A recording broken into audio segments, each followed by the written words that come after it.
ইল্লাল্লাহ লা ইলাহা। জবান খুলে আল্লাহর জিকির করতে শরম। আল্লাহ রাসূল বলেন, কোন ব্যক্তি সারা জীবন যদি পাপ করে আর মৃত্যুর সময় যে জিকিরটা আপনারা করতেছেন, এই জিকিরটা যদি জবানের মধ্যে জারি থাকে, শুধু জিকির জবানে জারি থাকার কারণে আল্লাহ তার জীবনের সব গুনাহ মাফ করে দিবে। দেখছেন কোন দিকে তাকা আছে? আমি যে কথাটা বললাম এটা গুরুত্ব দিয়ে শুনলো না, সুবহানাল্লাহটাও করলো না। আচ্ছা, বসে থাকবেন কোরআনের মাহফিলে দেহ নিয়ে আর মন থাকবে আর এক জায়গায়।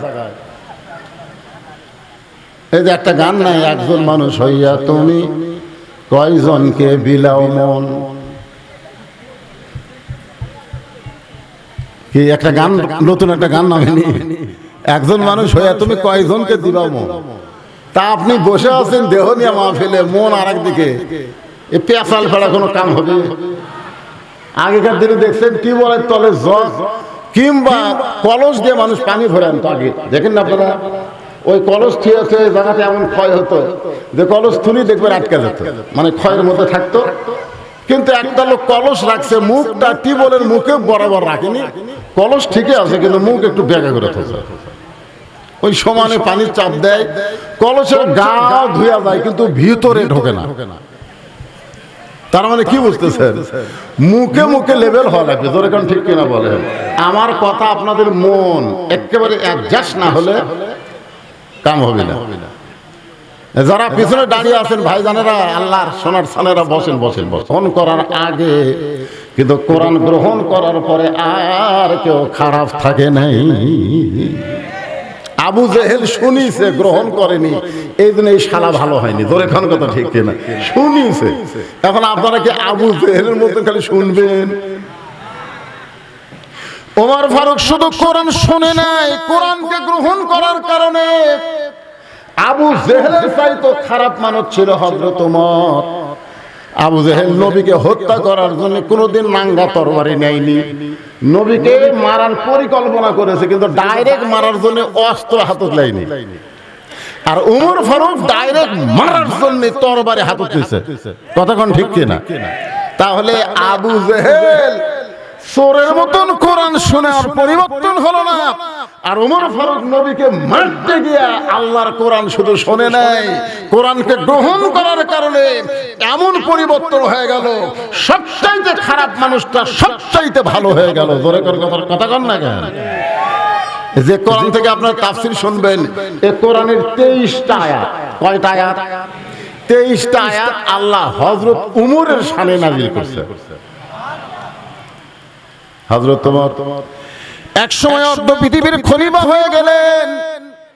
এই যে আপনাদের উপজেলার খলিফা, আবার সামনে নির্বাচন, আবার খলিফা হবার চাই। খলিফা মানে আপনারা আরবিতে বুঝতেছেন না, চেয়ারম্যান। সান্নু ভাই ঠিক কিনা বলেন? আবার চেয়ারম্যান হওয়ার জন্য আবার আমাদের বাংলাদেশে 5 বছর পর পর ভোট হয়। জোরে কোন কি হয়? এখন আপনারা দিবার পারেন কি না পারেন সেটা আপনাদের ব্যাপার। হয়তো হয় কি না হয়, ওগুলা কোনো আলোচনা আমি করবো না। এগুলো আলোচনা করলে সাধারণ পর আবার নিষিদ্ধ হয়ে যাবো, দরকার নেই। খালি তেল তেল আওয়াজ করে দেবো আল্লাহর কোরআনের উপর। কি হয় এই শুনতে আপত্তি আছে? হ্যাঁ, আল্লাহর কোরআনের কথা শুনতে কোনো আপত্তি আছে? তারপর যেই মানুষটা সবচাইতে খারাপ মানুষ ছিলেন, সেই মানুষটা সবচাইতে ভালো মানুষ হলেন কোরআন শুনে না কোরআন গ্রহণ করে। এখন আপনারা বলেন কোরআন শুনবেন না কোরআন গ্রহণ করবেন? আল্লাহ তাআলা এই কোরআনের কারণে হযরত ওমরকে বাংলাদেশের মতন 96টা দেশের চেয়ারম্যান বানায়া দিছে। বাংলাদেশের মতন কয়টা? একটা উপজেলা, সাধারণপুর উপজেলা। বাংলাদেশের মতন 96টা দেশের চেয়ারম্যান আল্লাহ হযরত ওমরকে বানায় দিলেন শুধুমাত্র কোরআনকে গ্রহণ করার কারণে। জোরে বলেন সুবহানাল্লাহ। এখন বাংলাদেশের মতন 96টা দেশের চেয়ারম্যান হয়ে হযরত ওমরের অহংকার কেমন, ফুটানি কেমন, মাস্তানি কেমন। আপনাকে ইউনিয়নের চেয়ারম্যানেরই যে মাস্তানি। জোরে কোন কথা ঠিক কিনা? এখনো হযরত ওমর বাংলাদেশের মতন ৯৬টা দেশের চেয়ারম্যান হওয়ার পরে আল্লাহর কোরআনকে গ্রহণ করার কারণে তার চরিত্রটা কেমন হলো একটা দৃষ্টান্ত দিলে আপনারা বুঝতে পারবেন। জুমার দিনে হযরত ওমর যখন মসজিদের মেম্বরে দাঁড়ায় খুতবা দিচ্ছেন, আরবিতে বলা হয় খুতবা, বাংলাতে বলা হয় ভাষণ।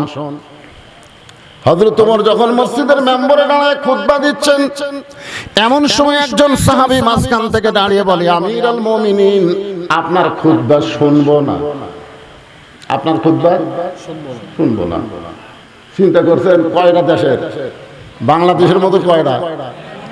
৯৬টা দেশের খলিফা, তাই ভাষণ দিচ্ছে, মাঝখান থেকে একজন দাঁড়ায় বলতেছে আপনার খুতবা শুনবো না। আজকে যদি কেউ আপনারা বলতেন যে আমাদের প্রধান বক্তা ওয়াজ করতেছে, সে ওয়াজ বন্ধ করে তা সান্নু ভাই তোমার ওয়াজ আমরা শুনবো না, এ কথা যদি কেউ আপনারা বলতেন,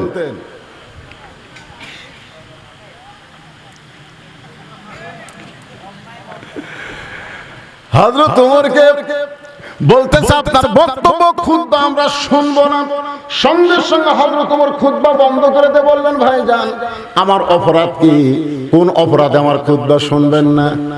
সাহাবী বলতেছে, আমাদেরকে খাটো পাঞ্জাবি দিয়া আপনি লম্বা জুব্বা পরে খুতবা দিচ্ছেন, আমাদেরকে খাটো পাঞ্জাবি দিবেন আর আপনি লম্বা জুব্বা পরে খুতবা দিবেন।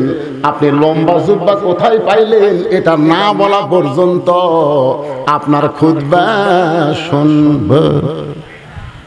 আগে ছিল আপনার মাটির বাড়ি কিংবা টিন শেডের বাড়ি, আপনি নেতা হওয়ার পরে আপনার ৩ তলা বিল্ডিং কেমনে হলো এটা না বলা পর্যন্ত আপনাকে আমরা ভোট দিব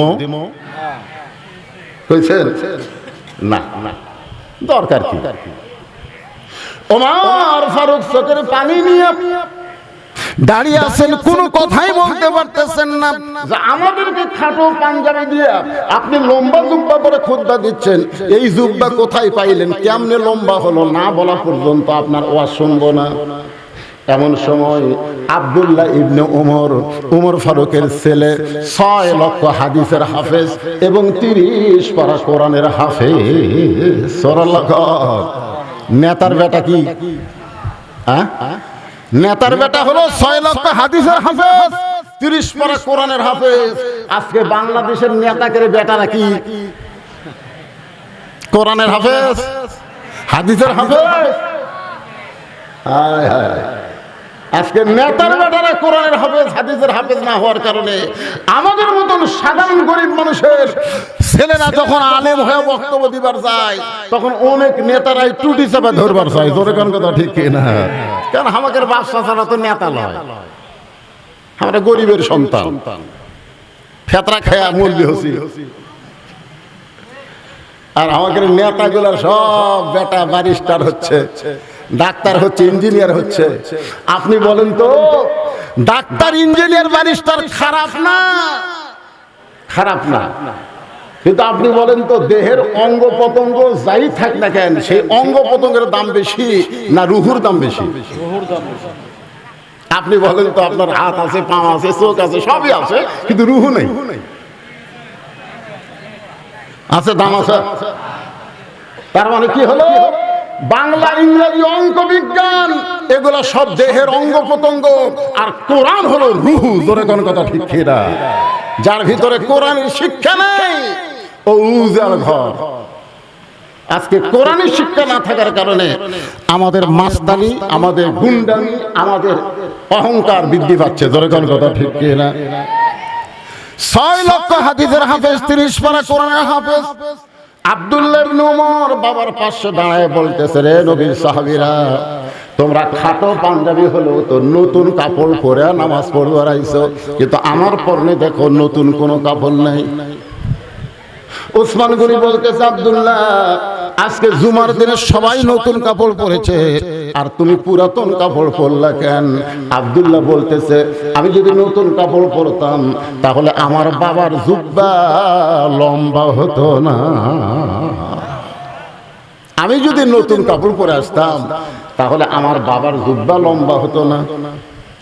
রে নবীর সাহাবীরা, তোমরা সবাই রাতের বেলা ঘুম পাড়ো, তোমরা সবাই রাতের বেলা ঘুম পাড়ো, কিন্তু আমার বাবাকে তোমরা এমন একটা দায়িত্ব দিছো, আমার বাবা রাতের বেলাও ঘুমাই না। যতদিন হযরত ওমর খলিফা হন নাই ততদিন রাত্রে লাখ টাকা ঘুম পাচ্ছে, কিন্তু যেদিন থেকে খলিফার দায়িত্ব পাইছেন সেদিন থেকে আর ঘুম আছে। আব্দুল্লাহ বলে, একদিন গভীর রাত্রে ঘুম থেকে চেতন পায় দেখি আমার মা দরজার কাছে দাঁড়িয়ে আছে। আমি বুঝি না, আমি মাকে বললাম, মা আপনি না ঘুমায় দরজার কাছে দাঁড়ায় আছেন কেন? আমার মা চোখের পানি নিয়ে বলতেছে, তোমার বাবা যখন খেলাফতের দায়িত্ব পাইছে তখন থেকে সবাই যখন ঘুমায়, আর তোমার বাবা চুপি চুপি মানুষের সুখ কষ্ট দেখে। সুবহানাল্লাহ, আসতে বলেন কেবারে। কোরআন গ্রহণ করলে নেতার চরিত্র কেমন হবে আর না করলে কেমন লেটা পাওয়া যাবে এটা জানার অধিকার আছে না নাই? ধরে কোন আছে না নাই? একটা সাধারণ মানুষ কিছু করতে পারে না, একজন নেতা অনেক কিছুই করতে পারে। ধরে কোন কথা কন না কেন?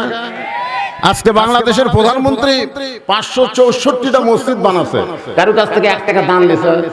এ কথা কন না কেন? ফেতা তুলিছে। তাহলে প্রধানমন্ত্রী একজন নেতা ইচ্ছে করলে একই টাইমে 564টা মসজিদ বানাবার পারে। তিনি আবার ইচ্ছা করলে আল্লাহর কোরআনের আইন দিয়ে নামাজ কায়েমের বিলটাও পাস করবার পারে। ধরে কোন কথা কন না কেন? খালি মসজিদ বানায় রাস্তার কাছে থুইয়া দিছে, তোরা চায়ে টাকা দেখ। মসজিদ দেখার জন্য আজকে আমার সঙ্গে ভাষা মৌলানা আব্দুল সালাম উত্তর দিয়েছে, মসজিদের মধ্যে বারবার বলতেছে এত সুন্দর মসজিদ বাড়ি দেখার মতন।